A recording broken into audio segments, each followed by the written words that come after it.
I've spent over 800 days on self-improvement. Between meditating, journaling, working out, etc., I've learned stuff that has genuinely impacted my life and stuff that has completely wasted my time. Instead of seeing everybody around me seemingly making way more progress than I am, but working way less hard, and instead of staying stuck in learning the exact same lessons over and over again, in this video, I'm going to show you how to start consistently and noticeably improving your life, and in the end, how to feel more clear and purposeful in life overall. I've broken down the steps to improving your life and starting your self-improvement journey into 9 fundamental steps. Understand what self-improvement is. This is actually super important. Self-improvement is the process of changing, shifting, and refining your self-image and identity. When I first started going to the gym, or when I first started trying to go to the gym, it was exhausting. I didn't want to go. I would find any excuse not to. My brother would ask me if I wanted to go with him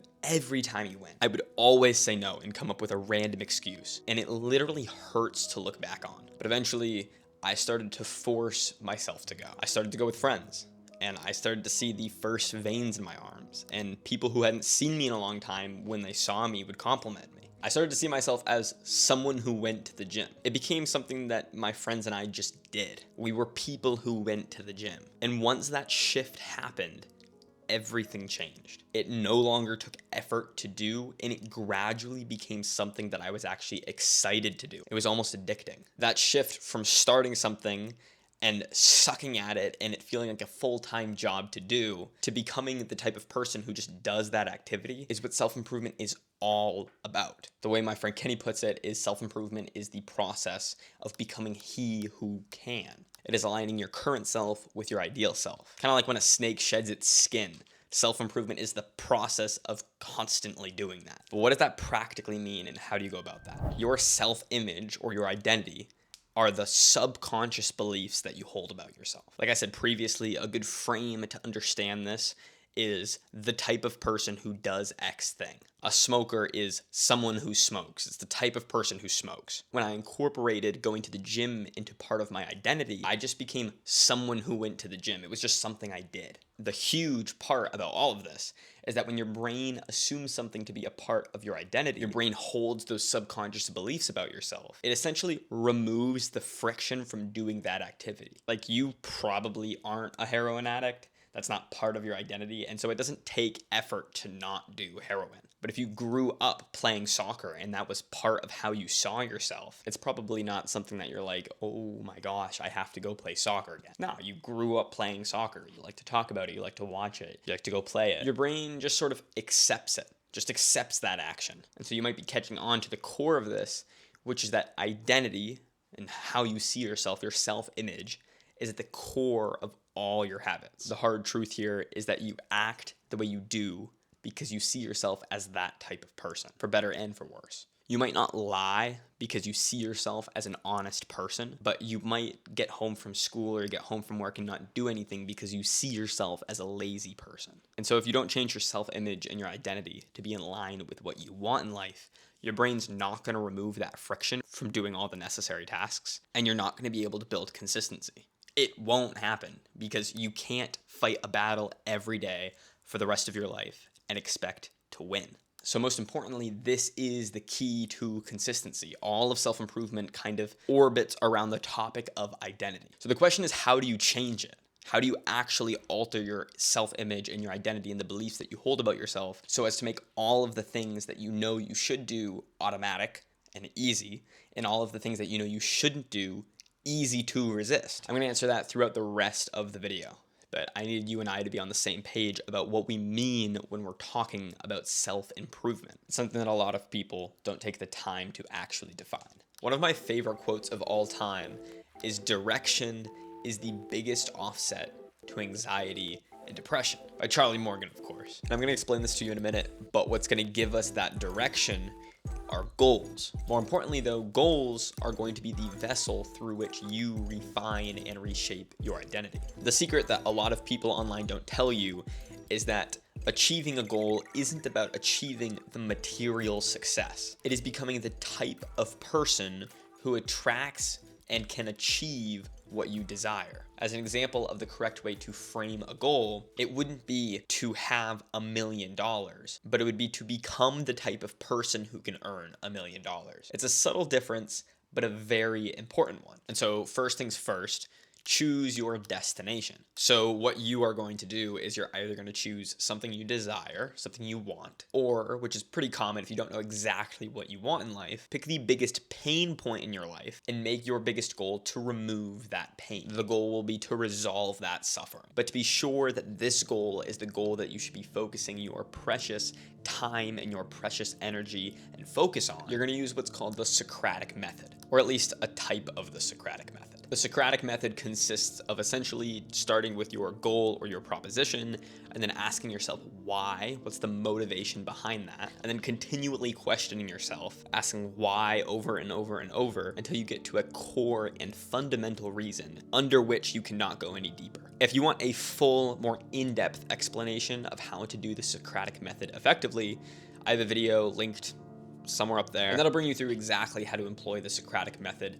well. But this deep questioning, which you should take a good amount of time on, is how we're going to figure out that this goal is actually worth your time. And getting to this core reason, the real fundamental motivation, helps ensure that you don't lose purpose in the pursuit. Having a destination gives you direction, and that direction paired with clarity is what breaks through the anxiety and depression and gives you purpose in life.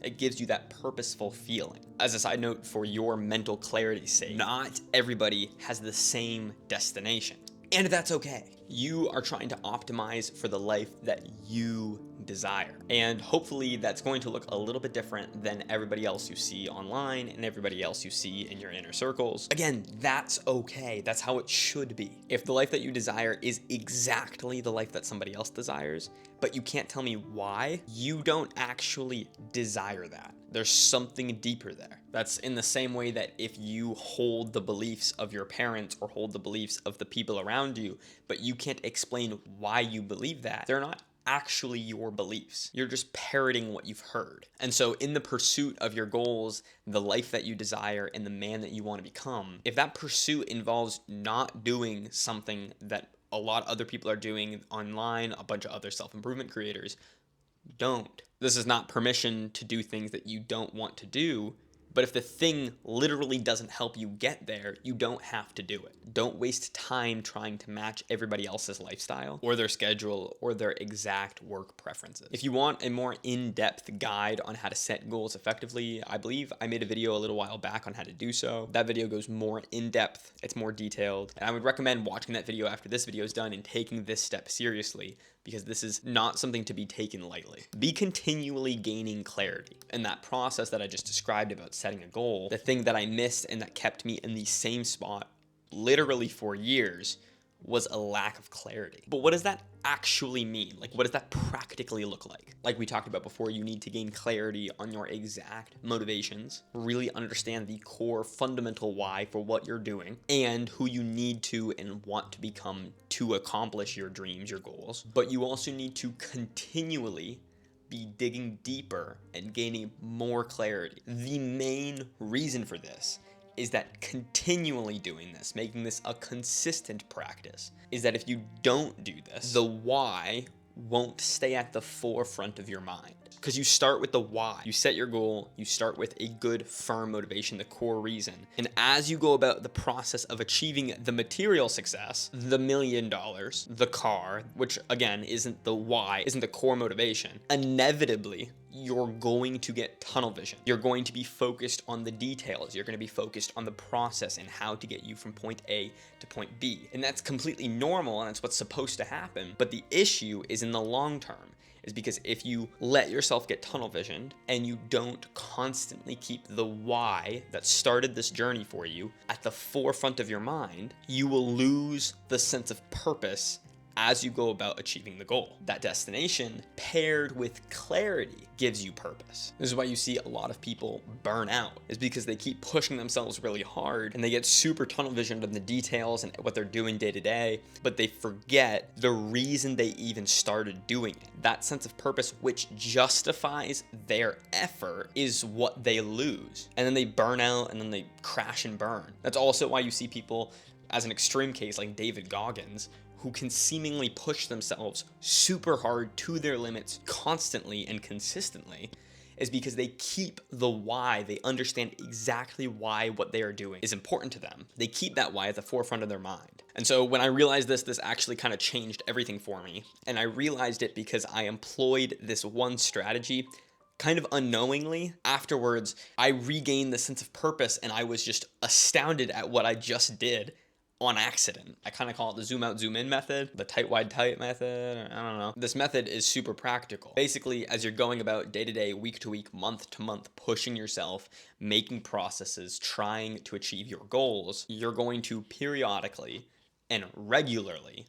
zoom out. You're going to be like, okay, not only am I on track for my goals and what do I have to do to accomplish this week's goal, which will accomplish this month's goal, which will accomplish the end goal, but also you're going to regain clarity about the purpose, the why, and you're going to reassess. You're going to be like, okay, this is where we started. I'm here. I have this much time left. Why am I on this pursuit? Remember that. What do I need to do to get from here to here? You're going to do the whole process that I just described in the previous step. You're basically going to reset the goal. And then with this newfound sense of clarity about why you're doing what you're doing and how you want to go about it, you're going to re-zoom in and go into another period of focus and tunnel vision, because tunnel vision isn't bad, but with a lack of clarity about the purpose behind it, again, you burn out. So for an actionable step, please get a journal. And on a consistent basis, you're going to reset the process, regain clarity, revisualize achieving the goal and why you want to do it. Make this a regular routine thing. Make it your first reaction when you start to feel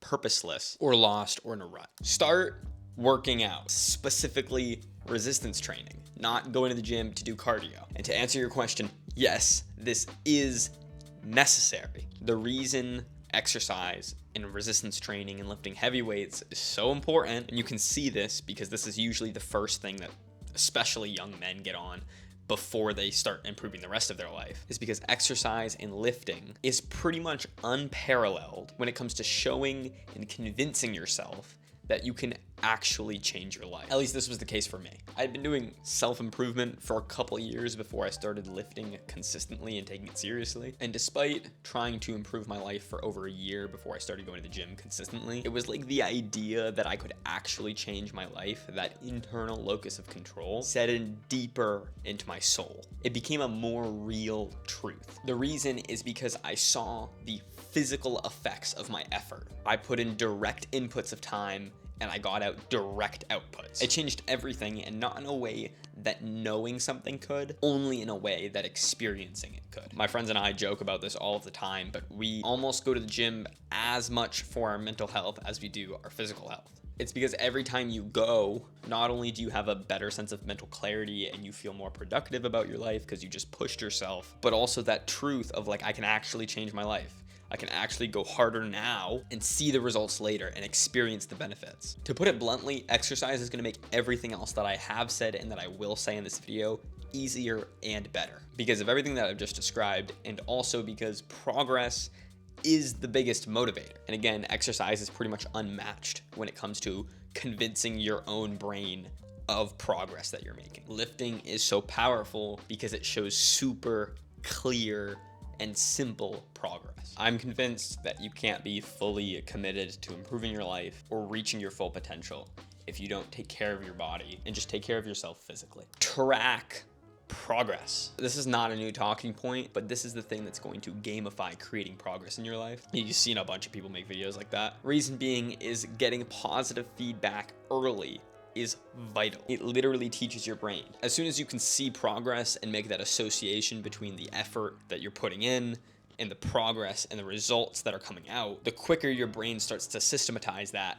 and treat it like a video game. And Alex Hormozy has a really important insight that the more ways that you track, the more ways you can win within reason. And of course, the reason for that is if you track a bunch of things, you can see yourself growing in at least one thing all of the time. You can feel progression easier. That's where that motivation comes in. But one of the more important reasons that you need to intentionally take the time to notice the progress you're making is because it's going to become the evidence for the new identity that you are trying to shapeshift into. Remember, your identity is the source of all of these automatic habits, for better or for worse. And so to create a new self-image, you essentially need to convince your subconscious brain. Like a real life tangible example of this is when I started working out. After a little while, I started to see a little bit more muscle on my body, the veins and the complements. All of this became evidence for my subconscious to be like, oh yeah, this is something we actually do now. This feels good, and so we should do more of it. And they just complimented me. And I am that type of person. You're right. It becomes this loop of evidence, which ends up convincing your subconscious, therefore removing the friction of doing the thing.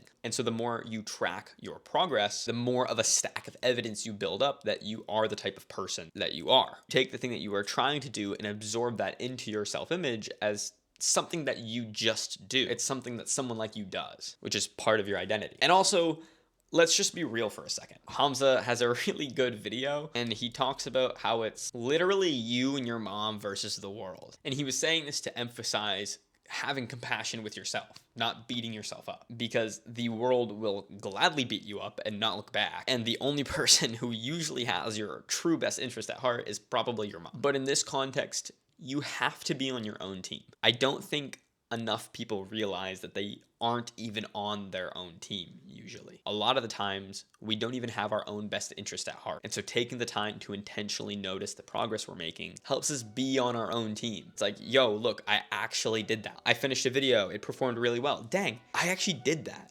Like, glory to God, I actually was capable of doing that. Track your wins because nobody else will. Start removing instant gratification. It's usually all the things we think of that are cheap pleasures, bad habits like drugs or porn or junk food or video games. In delayed gratification, what we really want here is the stuff that's not immediately pleasurable, but where the benefits and the pleasure come down the line. You do something you don't really want to do in the moment so that later you get the benefit. That's the good type of pleasure. And so, in a larger point, the majority of becoming more focused isn't focusing on more things in your life, but removing the things that you shouldn't be focusing on so that you have more time and ability to focus on what truly matters. And so you have to start removing that which is ruining you. What this will do is it will actually cause a positive feedback loop in your life, which is super powerful. And so the question is, how so? Step one, you removing instant gratification. And because of this,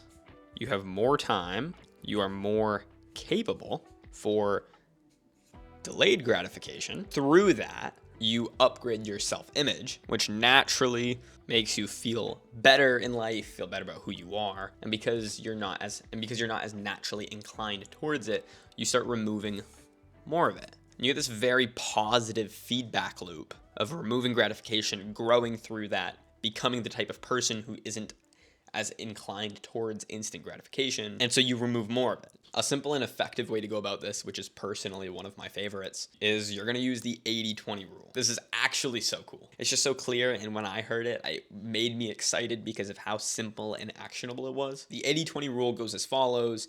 80% of the results comes from 20% of the time and effort. And so what you're going to do is you're going to list and gain clarity on the 20% of bad habits and actions that you do that create 80% of the suffering in your life. Because you could probably think of a bunch of things you don't do perfectly, but there are maybe like 1 to 3 main things that are really holding you back. Remove them. It's not easy, but it's super simple. There are a few things to know about how to go about that and what you need to do. First off, you're going to fail sometimes. And that's not permission to take your foot off the gas, but it's just true. Not every decision you make for the rest of your life is going to be perfect. And this is something that I've struggled with a lot in my life, but you can't let yourself be discouraged and overtaken by shame when you fail. This is speaking from actual personal experience and being real with you here. Feeling that intense emotion and that shame and that discouragement and emptiness and dwelling in that is actually identifying with that. It's the constant repetition and meditation on that negativity and that shame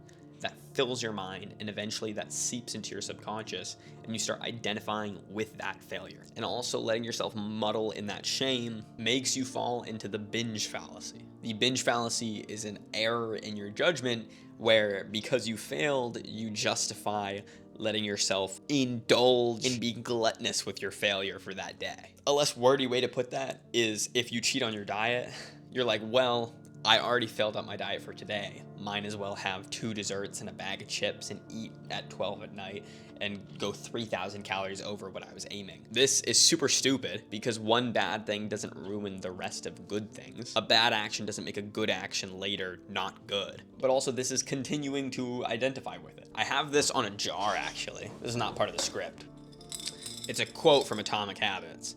I keep my extra change in this jar just if I pay in cash. But I have this note that says, every single thing you do and choice you make is a vote for the person you are going to become. And so if you fail and then just fail again and fail again and fail again, you are just voting again and again and again to be that type of person. Because when you fail once, you're like, dang it. And you fail again and your brain's like, oh, so this is like something we do?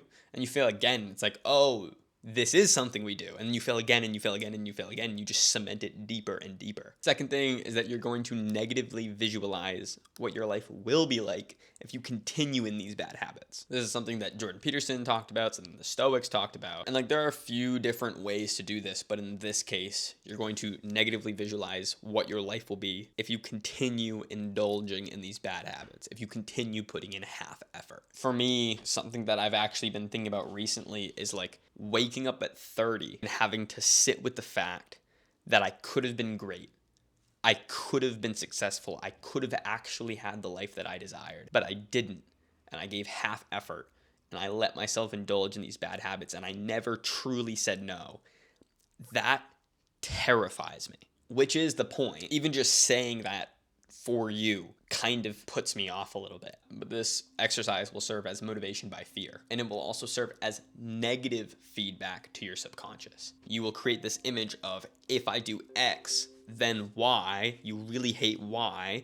That seeps into your subconscious, and so X becomes less desirable, X being the bad habit. Thirdly, don't let yourself ruminate in negative thought patterns. Something that I've been trying recently, which is an example that's in psychocybernetics, is I'm not letting myself think any negative thoughts, any bad thoughts. That's anything from self-deprecating thoughts, even if it's a joke, to lustful thoughts, to thoughts indulging in resentment, any of it. No bad thoughts. And it's actually kind of changing my life, in real time, because it's really hard to fall into a rut when you aren't allowing yourself, at the root, you're cutting off all of the thoughts that get you there. But back to the point, the reason I'm saying don't let yourself ruminate in these negative thoughts, average of what we think about is the majority influence of our actions. The average of our actions becomes who we are. That's your reputation, that's your self-image, that's who you are. And so our thoughts determine our lives. Actually, I haven't read almost any of it yet, but that's what this book is about. Our Thoughts Determine Our Lives by Elder Thaddeus of Vitovonica. As I was writing the script, I almost wrote Our Thoughts Determine Our Lives in the script verbatim. And I'm like, wait, I have a book about that. But there's also another verse, I think it's in Philippians 4, don't quote me on that, which is, if there's anything right, good, noble, worthy, honorable, pure, loving, if there's anything worthy of praise, think on these things. It's a paraphrase. This is Noah Seward paraphrase there. It's very clear, even in theology, that what you think about becomes the steering guide in your life. In a similar vein, the last sub-step in removing instant gratification, which is actually one of the more important ones, this is kind of a golden nugget for you, is attack the precursor habits. Not just the habit, but the habits before the bad habit. Very quickly, the habit cycle is a 4-step cycle. It's defined in Atomic Habits, which is cue, craving, response, reward. A cue can be a literal sensory cue, like you saw something or you smelt something or you tasted something. For a smoker, maybe tasting their morning coffee is their cue to go outside on the porch and smoke. But a cue can also be a precursor habit. And so something that I used to deal with is I would get home from school, but I would sit in my car in the driveway for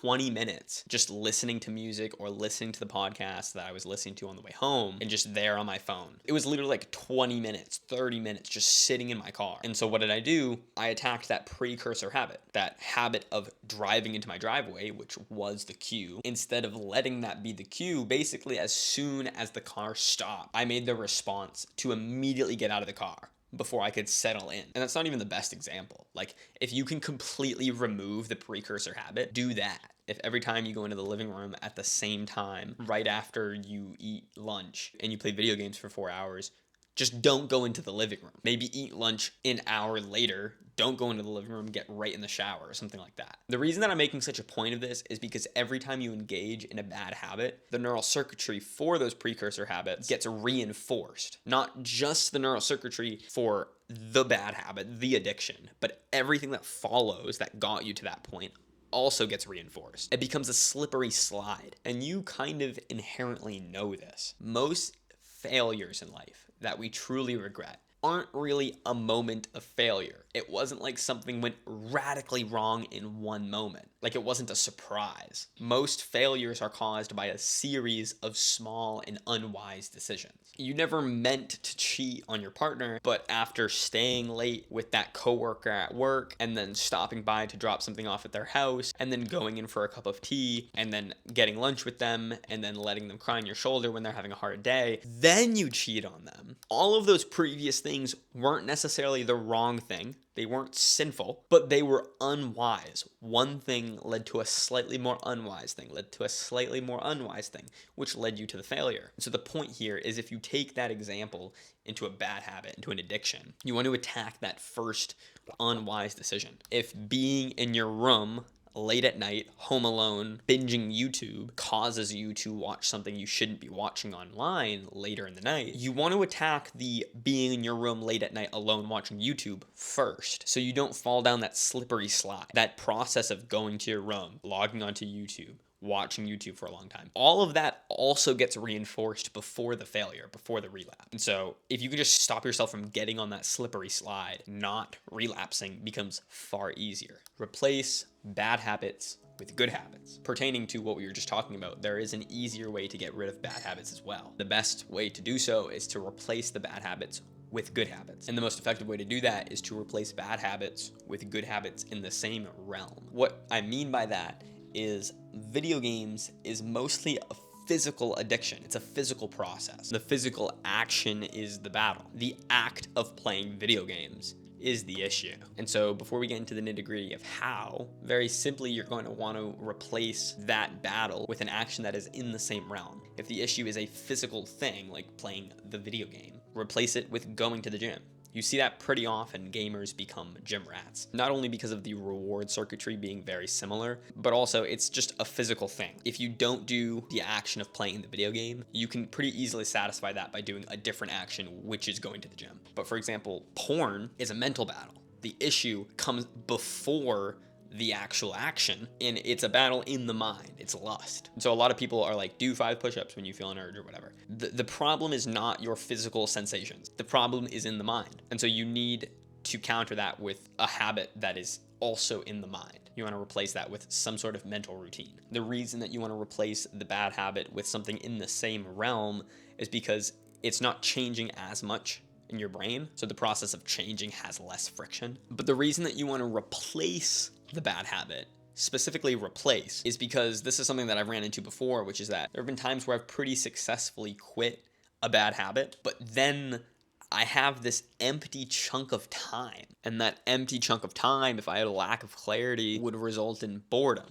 And boredom kind of became a cue for a bad habit. It became a craving. And so I could never be fully consistent in quitting those smaller bad habits, because when I quit them, I would have that empty time and then I would be bored. And if I didn't know what to do, my brain was like, well, do the bad habit. Of course, this is another reason to keep your goal and the person that you're trying to become at the forefront of your mind, so that in that empty block of time, you know what to do. But in reality, you need to replace that time with something productive, because really 100% of your day should be productive. That's something Hamza said that was pretty controversial, but what he meant by that and what I mean by that is that 100% of your day should not at all be wasted. Not working doesn't mean you're wasting the day, though. If you're spending time with family or those who you love, or you're getting lunch with your boys, or you're sleeping, or you're eating, that's fine. Rest is beneficial. Your muscles don't grow when they're torn. They grow in the rest. That's still productive. But none of your day should be this mindless time warp where you don't really do anything. You don't really have a purpose for anything you're doing or thinking about.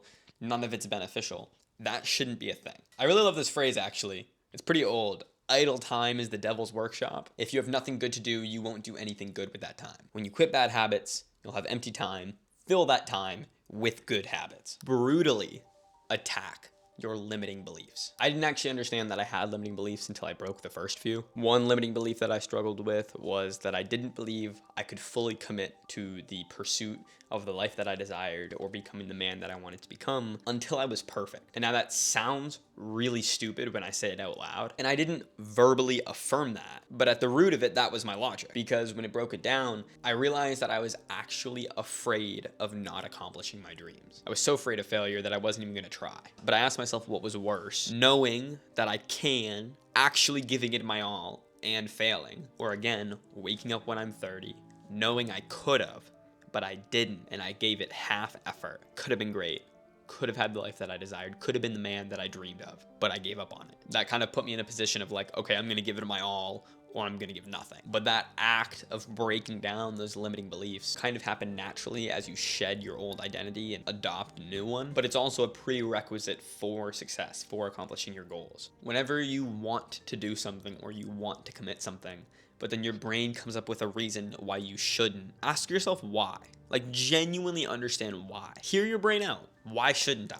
I mean, this is what I would recommend. You don't have to do this. I have a pocket notebook. I know this seems like nerdy and stupid. Everyone else can suck it. This is really helpful for a multitude of reasons, but one of them is I can do the Socratic method on the fly. I'm like, oh, my brain just told me I shouldn't go insert myself into this group of people and join the conversation. Why?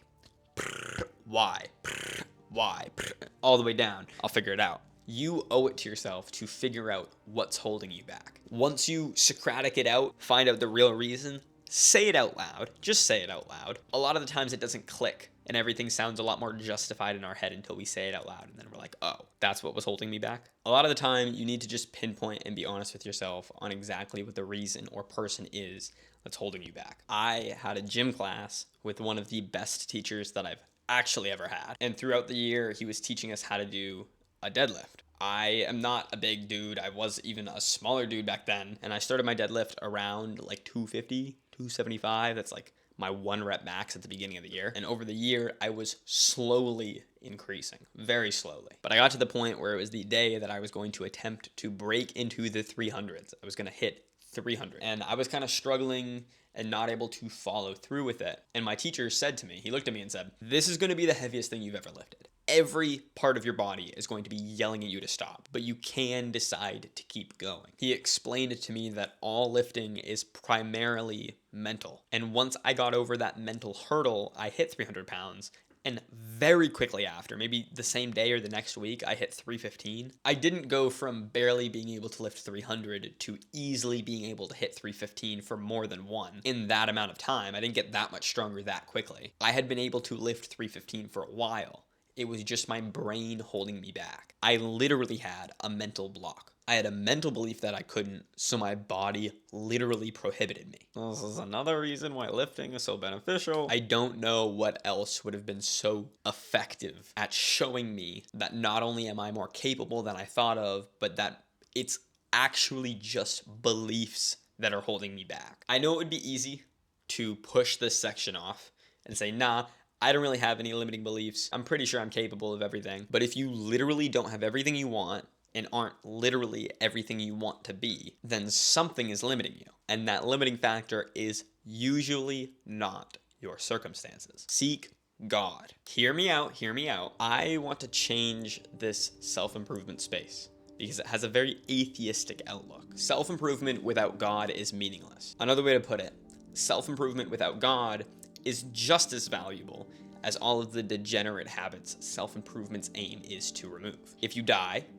and it's eternally lights off, and nothing you do has a lasting impact, and there's no objective moral reason to do or to not. Everything divulges into meaninglessness. That's why you see the rise of nihilism nowadays. It's easy to understand why the culture seems to think of the world as more meaningless and hopeless, catastrophic nowadays, because that's the natural conclusion of the absence of God. You need to transcend yourself in your life. You need to have something in your life that matters to you, that's bigger than yourself. This is necessary for self-actualization, and this isn't even just me saying this because I'm religious. There's actual scientific literature to back this up. And I don't know if it's mentioned in here, but I think the guy who started this train of learning about this, for me, was Arthur Brooks on Chris Williamson's podcast. Great podcast, by the way. But yeah, you need to transcend yourself. You need to seek God. I'm not going to pretend that there's multiple ways to do this. If there is no overarching telos in the universe, if everything is dysteleological or purposeless in the overall, then there's no meaning in the particular, despite what Reddit tier atheists would like to argue. God, and in my dogmatic belief, the Eastern Orthodox Christian understanding of the triune God, is the capital T truth, the source of goodness itself. I know this is alienating to my audience. I'm aware, but I would be remiss if I were to tell you all of these self-improvement tactics and how to make your life better and how to be purposeful and change your identity, if I left out the most important thing, the thing that grounds the meaning in all of this, which should be radically more of a focus than anything else, which is God. Truly seek God. That's the best piece of advice I could give you. Even if you don't believe in him yet, genuinely consider. And also ask yourself, if you don't believe in God now, what God do you believe in? What do you use to make sense out of your life? But that is how to start on self-improvement, or how to start back on self-improvement once you've fallen off. That is the fundamentals of what I've learned on how to actually improve your life. I tried to go deep in this one. I hope this video brought you value. Thank you for watching, and I will see you in the next video.